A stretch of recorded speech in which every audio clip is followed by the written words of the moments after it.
Assalamualaikum warahmatullahi wabarakatuh. Perkenalkan, nama saya Rahmat Tolosyadi Perdana. Video ini saya buat untuk memenuhi tugas dari mata kuliah Manajemen Keuangan untuk Eksekutif. Dosen pengampu saya yaitu Ibu Dr. Sri Rahayu SPD ME. Saya mengambil program studi Manajemen Inovasi di Universitas Teknologi Sumbawa. Kemudian adapun judul video yang saya analisis di sini yaitu tips dan manfaat mengelola manajemen keuangan. Dalam video ini menjelaskan pentingnya manajemen keuangan sebagai elemen strategis dalam menjaga kesehatan finansial perusahaan. Video ini menekankan bahwa tanpa manajemen keuangan yang baik, perusahaan berisiko mengalami arus kas yang negatif, kemudian pemborosan biaya, hingga kegagalan mencapai tujuan yang strategis. Isi dari video ini dibagi menjadi dua segmen besar. Yang pertama, fungsi utama manajemen keuangan. Video ini menjelaskan yaitu ada 6 fungsi inti dari manajemen keuangan. Yang pertama, penganggaran dan perencanaan. Kemudian yang kedua, pengelolaan arus kas atau cash flow. Kemudian yang ketiga, pengelolaan investasi. Keempat, pembiayaan atau financing. Kelima, pengendalian biaya. Dan yang terakhir yaitu analisis kinerja keuangan. Kemudian segmen kedua besar yang dimaksud di sini yaitu tips mengelola keuangan perusahaan. Beberapa strategi yang ditekankan dalam video ini yaitu membuat rencana keuangan jangka panjang, kemudian memantau arus kas secara berkala, mengelola utang secara bijak, menerapkan manajemen risiko keuangan, kemudian fokus pada tujuan jangka panjang, mempelajari keuangan dan menggunakan sistem manajemen keuangan berbasis software. Kemudian adapun ide utama dalam video ini, manajemen keuangan bukan hanya aktivitas administratif, tetapi merupakan fondasi strategis yang menentukan kemampuan perusahaan bertahan, berkembang, dan beradaptasi dalam lingkungan bisnis yang sifatnya dinamis. Ada 3 gagasan utama yang ditonjolkan.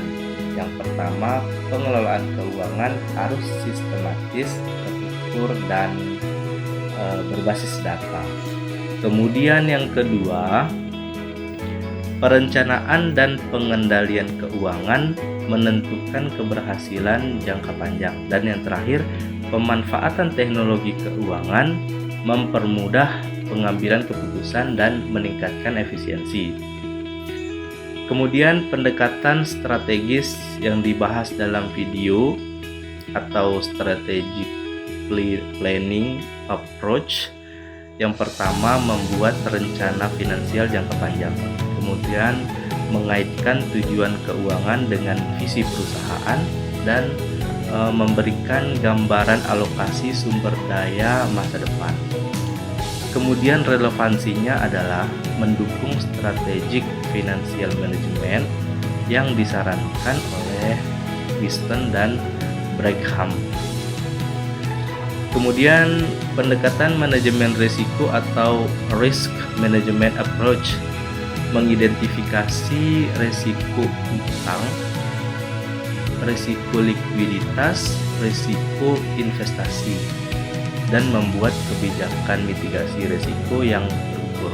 Relevansinya adalah sejalan dengan prinsip Enterprise Risk Management atau biasa disingkat dengan ERM dari OSO.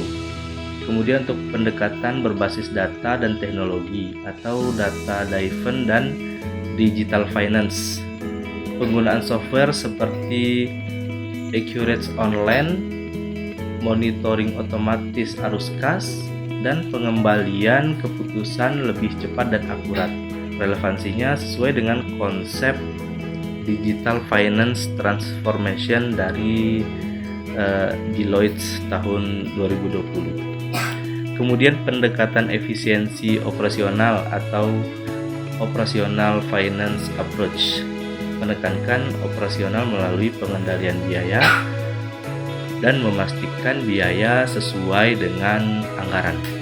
Kemudian pendekatan pengelolaan sumber pembiayaan atau financing strategi, penentuan struktur utang dan ekuitas yang tepat.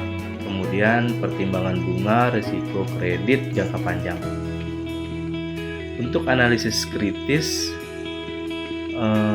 yang menjadi kekuatan dalam video ini, bahasa sederhana sehingga mudah dipahami oleh praktisi UMKM. Kemudian menampilkan fungsi manajemen keuangan secara runtut dan memberikan tips yang langsung bisa diterapkan.